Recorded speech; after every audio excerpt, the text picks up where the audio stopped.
अपि चेत सुदुराचारो भजते माम अनन्य भाग साधुरेव समंतव्य सम्यक व्यवसतो ही स।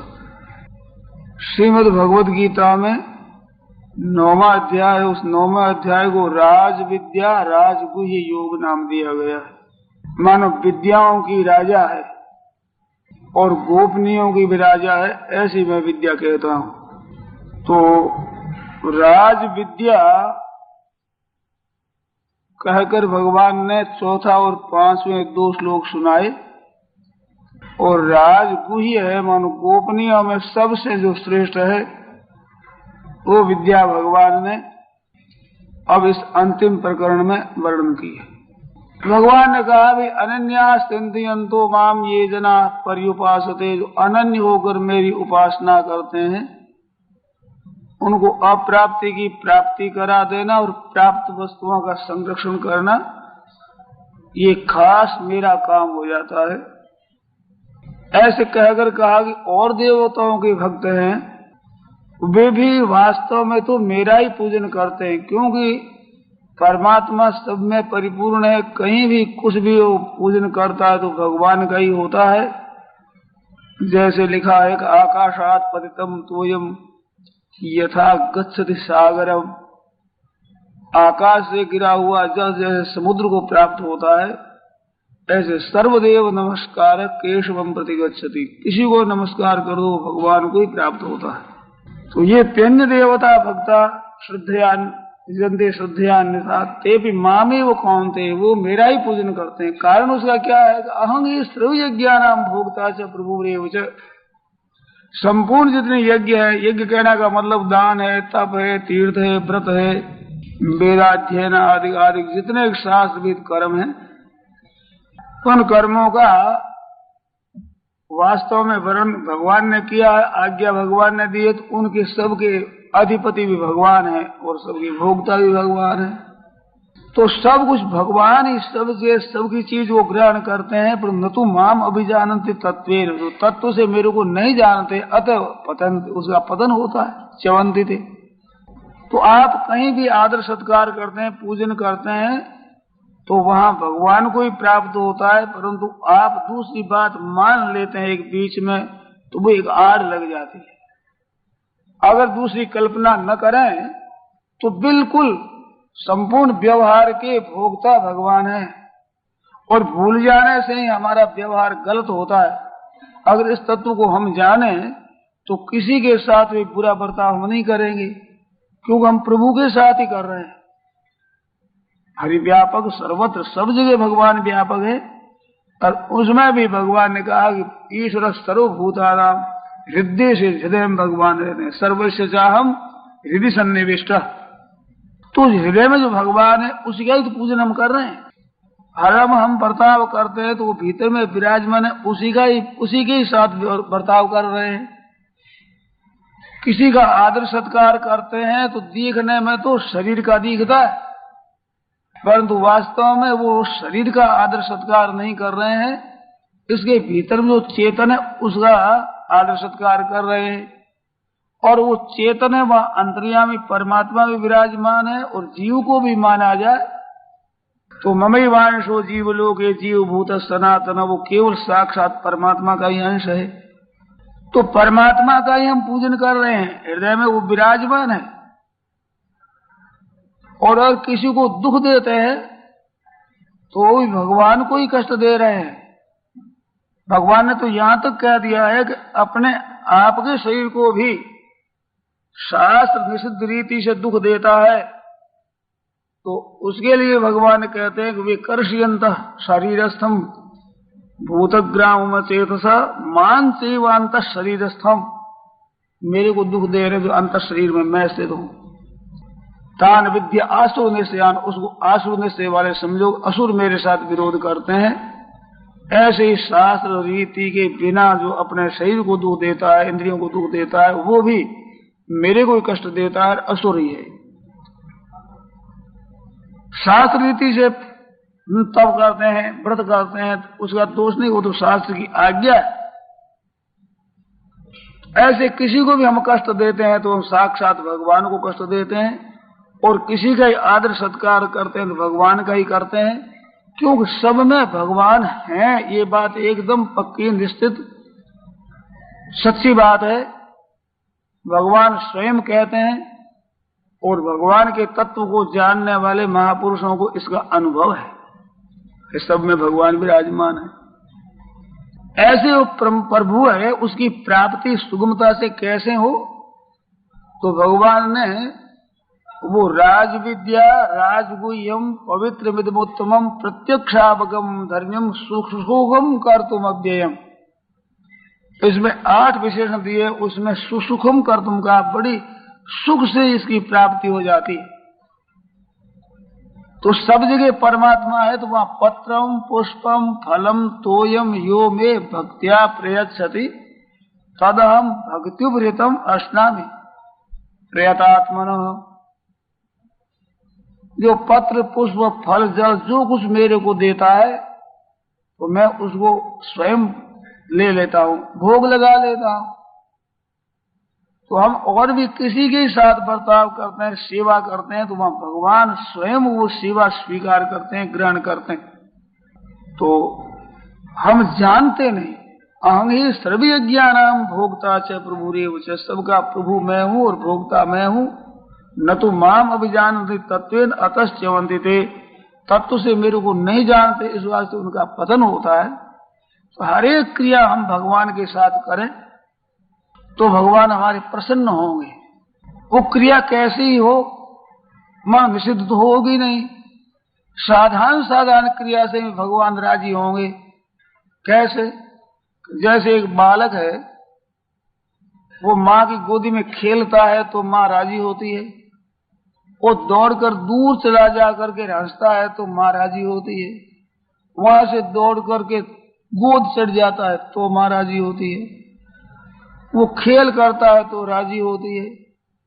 वो मां को ठगने के लिए कुछ बनावटी रोना भी करता है तो भी मां राजी होती है। बालक की वो कौन सी चेष्टा है जिससे मां राजी ना होती हो? इस तरह से सब जगह भगवान को, जो कि त्वमेव माता पिता त्वमेव, माता रामो मत पिता रामचंद्र, मेरे माता पिता भगवान है, भगवान हमारे सब जगह विराजमान है। ऐसे भगवान को समझकर हम काम करते हैं, हमारी प्रत्येक क्रिया भगवान को प्रसन्न करने वाली होती है। निषिद्ध तो कर ही नहीं सकते, सब जगह भगवान को देखते हैं तो कहते हैं मैं किन से बैर करूं? श्रीमुख से भगवान कहते हैं कि घट घट हों वेरू, मैं सब जगह मैं हूं विराजमान। तो भगवान से बैर कैसे किया जाए? हमारे प्रभु ही हैं सब जगह, उसकी ही मैं सेवा कर रहा हूं। इस वास्ते भगवान कहते हैं भैया तेरे को मेरी पूजा करने के लिए और किसी वस्तु को लाने की आवश्यकता नहीं, बड़ी सरल बहुत सुसुखम कर तुम कहते हैं कि यत करोषि यदश्नासि यत जुहोषि ददासि यत तपस्यसि कौन्तेय तत्पुरुष मदर्पणम। यत करोषि, तू जो कुछ करता है वो मेरे अर्पण कर दे, मैं भगवान का पूजन कर रहा हूं। यत करोषि, तो क्या जैसे जीविका के काम करते हैं, कोई व्यापार करता है, कोई दलाली करता है, कोई नौकरी करता है, कोई खेती करता है, ऐसे जो कुछ तुम काम कर रहे हो अपने वर्ण आश्रम के अनुसार, अपनी परिस्थिति के अनुसार, देश काल के अनुसार, जो शास्त्र की और धर्म की और लोगों की मर्यादा अनुसार करते हो, वो सब कुछ मेरे अर्पण कर दो। यदश्नासि, जो तुम भोजन करता है, खाता है, पीता है, शरीर निर्वाह के लायक चाहे औषधि लेता है पवित्र, वो भी तुम मेरे अर्पण कर दे।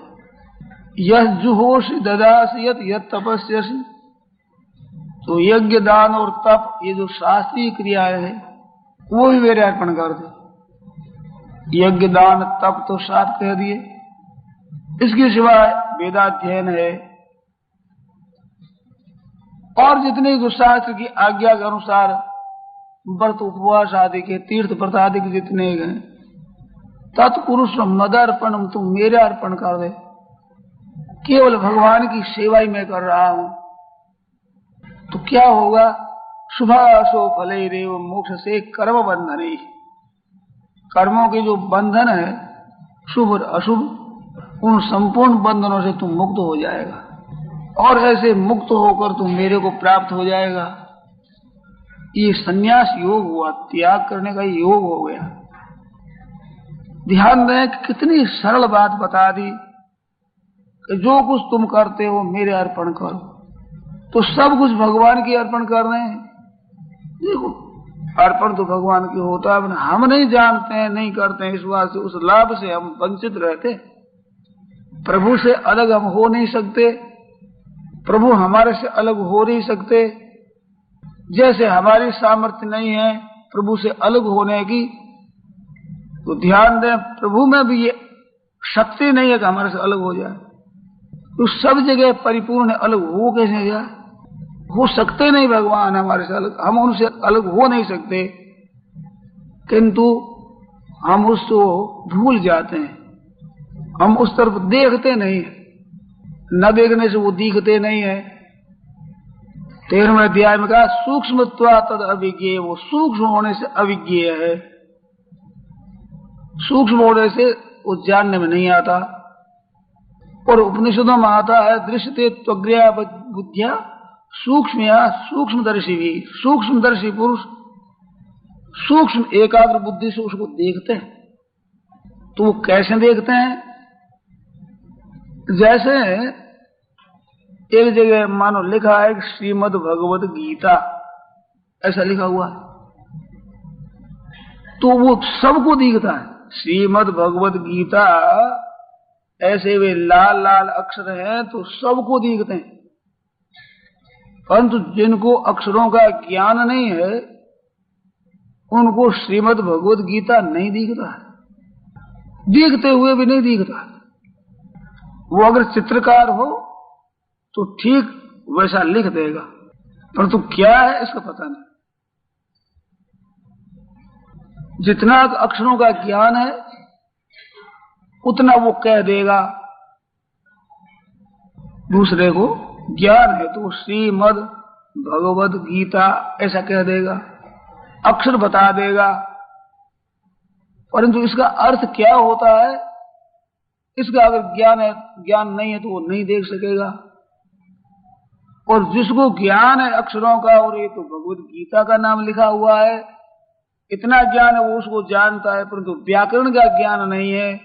तो श्री का क्या अर्थ है, श्रीमद का क्या अर्थ है, भगवत का क्या अर्थ है, गीता का क्या अर्थ है, कैसे ये शब्द बनता है, उसको नहीं जानता। और व्याकरण पढ़ा हुआ है तो वो श्रीमद भगवद गीता ये चार मिलकर के शब्द बना है ठीक जानता है, धातु प्रत्यय सहित। और गीता को साधारण रीति से जानता है तो उसके साधारण अर्थ फुरता है, और गीता को ठीक जानता है तो श्रीमद् भगवत गीता देखते ही गीता का संपूर्ण विषय 18 अध्याय आगे आ जाते हैं। तो लिखा हुआ तो पूरा है, परंतु सूक्ष्मत्वात्, वो सूक्ष्म होने से हर एक नहीं देखता, परंतु सूक्ष्म या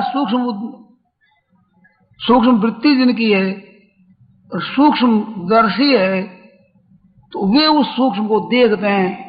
भगवत गीता का सब विषय उनके सामने आ जाता है। ऐसे इस संसार को देखने वाले इस संसार को देखते हुए भी परमात्मा को नहीं देखते हैं।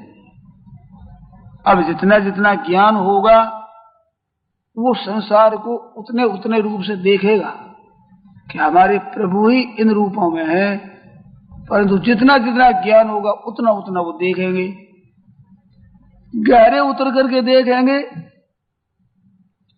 जैसे भगवत गीता का संपूर्ण विषय उस सामने आ जाता है, ऐसे देखने वाले इस संसार को देखते ही श्री राम मैं सगल जग जानी, करूं प्रणाम चोरी जुग पानी। श्री राम में सीता माता है, ये राम जी है, ऐसे सीता राम देखता है।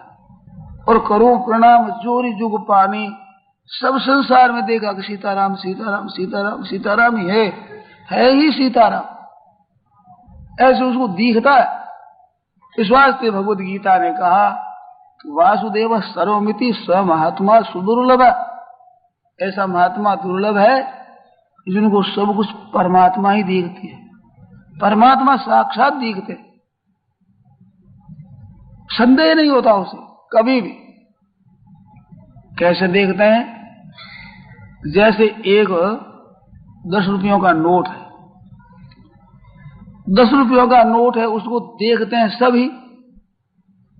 और ऐसा कोई ग्रामीण आदमी हो, बिल्कुल जंगल में रहने वाला, और उसको नोट का ज्ञान न हो, उसको पता नहीं कि 10 रुपयों का नोट है, पढ़ा लिखा है नहीं, उसके सामने कहा जाए कि ये 10 रुपयों का नोट है, वो कहेगा मेरे को ठगते हो, ये तो कागज का पुर्जा है। अरे भाई 10 रुपये, रुपया एक भी नहीं है इसमें, तो इसमें रुपया कहाँ है? बिल्कुल कागज है। रुपया मैंने देखा, ये रुपया नहीं है। आप कह रहे 10 रुपया है, रुपया नहीं 10 रुपया है। वो कहते 1 रुपये जितना भी वजन नहीं है इसमें, फिर 10 कैसे हो गया? आप कह रहे 10 है ये, कहते मैं कैसे मान लूं? रुपया का कोई लक्षण नहीं घटता। रुपया आग में रखो जलता नहीं, ये जल जाएगा। रुपये को आप पानी में रखो गलता नहीं, ये गल जाएगा। रुपया को आप खींचो टूटेगा नहीं, ये फट जाएगा। रुपया उड़ता नहीं, ये उड़ जाएगा। एक भी लक्षण रुपये का नहीं घटता, मैं कैसे मान लूं? तो वो जैसे नहीं मान सकता कि रुपया है, परंतु क्या वो कितनी युक्तियां बता दे तो आपके मन में ये जच सकती है कि 10 रुपया नहीं है? आप कभी नहीं मान सकते कितने 10 रुपये है। ऐसे ही ज्ञानी और अज्ञानी की बात है। या निशा सर्वभूतानां तस्याम जागृति संयमी यस्याम जागृति भूतानि सा निशा पश्यतो मुने। दिन और रात्रि का अंतर है।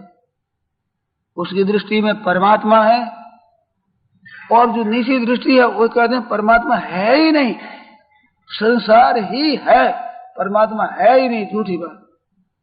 वे कहते हैं कि संसार है ही नहीं, है ही परमात्मा। वो रूप इस रूप से दिख रहे हैं, जैसे रुपये नोट रूप से, कागज रूप से दिख रहे हैं, ये तो रुपये ही है। वो कहते बिल्कुल नहीं, और दोनों ठीक कह रहे हैं। परंतु जानकार है उसका कहना बरोबर ठीक है, अनजान का कहना सही नहीं है।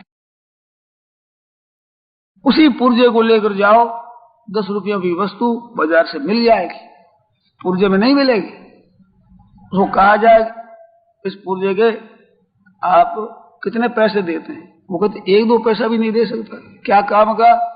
अगर कोरा कागज होता तो उस पर लिखने में काम आता, दोनों तरफ छपा हुआ बारे क्या काम?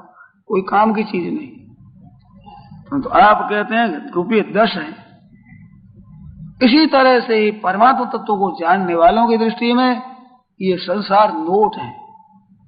दिखने में ये जन्मते हैं, मरते हैं, विकृत होते हैं, तरह तरह की क्रियाएं होती है, और परमात्मा नित्य निरंतर रहने वाले हैं। तो इनको हम परमात्मा कैसे माने? तो वे देखने वाले कहते हैं परमात्मा कैसे न माने, है ही परमात्मा। वो कहते परमात्मा है ही नहीं। इतना उनके अंतर है। परंतु सज्जनों, सच्ची बात है कि परमात्मा है, ये अंत में सच्ची यही ठहरेगी, गलत बात सिद्ध नहीं होगी। तो भगवान कहते हैं कि मैं ऐसे सब में परिपूर्ण हूं। अहम ही सर्व ज्ञानाम भोक्ता च प्रभु रेव। जितने शुभ कर्म है उनका भोक्ता भी मैं हूं, सबका मालिक भी मैं हूं। न तो माम अभिजानन्ति, मेरे को जानते नहीं, अतश्चवन्ति, इस बात से उनका पतन हो जाता है। बार बार जन्मते मरते दुख पाते रहते हैं। जहां मेरे को जाना वो दुख सदा के लिए उसका मिट गया। ये राज विद्या, राजगुह्यम भगवान कहते हैं 9वें अध्याय में, ये विद्याओं की राजा है, गोपनीयों की भी राजा है। ये हरे को कहना नहीं है, ऐसी वास्तविक चीज है ये। और वे परमात्मा है। पत्र पुष्प फल जल से प्रसन्न हो जाए, राजी हो जाए, इस वास्ते सब कुछ मेरे अर्पण करो। अर्पण करने का तात्पर्य क्या है? कि अपना मत मानो, ये तो भगवान की वस्तु है ऐसा मान। अपनापन किया है, यही हमने गलती की है। परमात्मा की वस्तु पहले से थी, अब भी है और आगाड़ी भी रहेगी।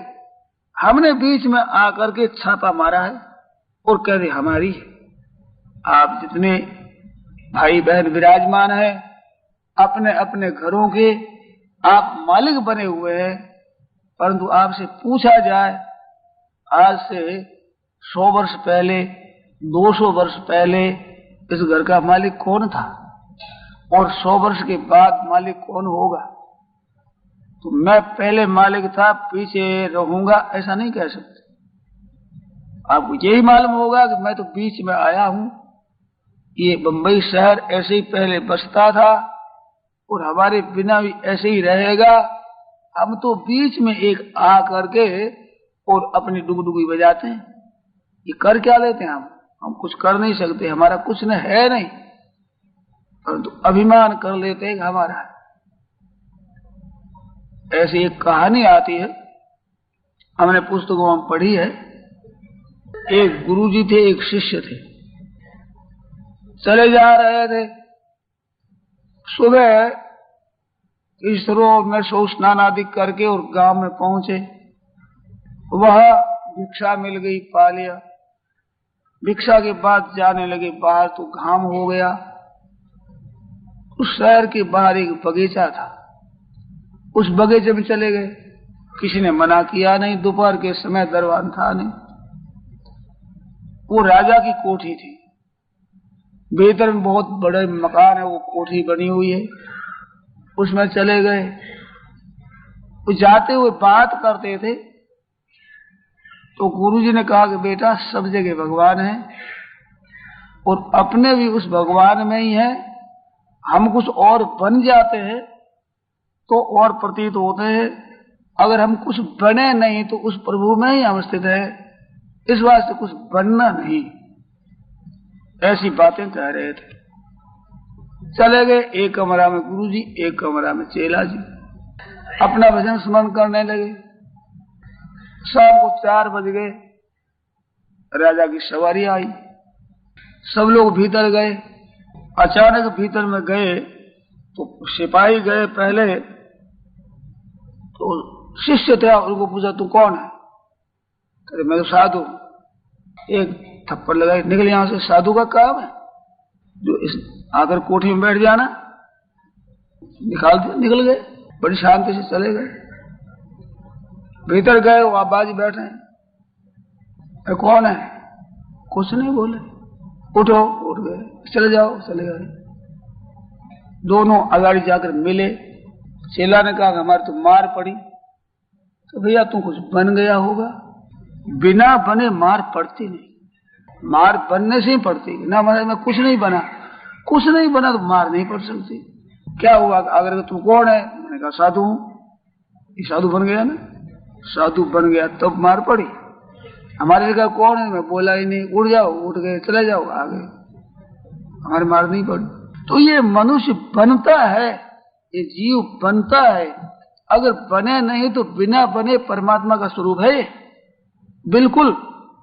पर मन में अभिमान करता है मैं हूं, ये मैं हूं बन जाता है तो ये मार पड़ी सब। अगर प्रभु में रहे तो मार पड़े नहीं। ये केवल चुप रहने से काम नहीं होगा। आप कहते हम बने नहीं और गुरु जी की तरह चुप रहेंगे, चुप रहना नहीं, भीतर से चुप हो जाए। भीतर में अपना अस्तित्व ही नहीं है। जो समष्टि सच्चिदानंद घन परमात्मा है उनके साथ एक स्वतः सिद्ध है, स्वाभाविक उस परमात्मा में सब परिपूर्ण है, विराजमान है।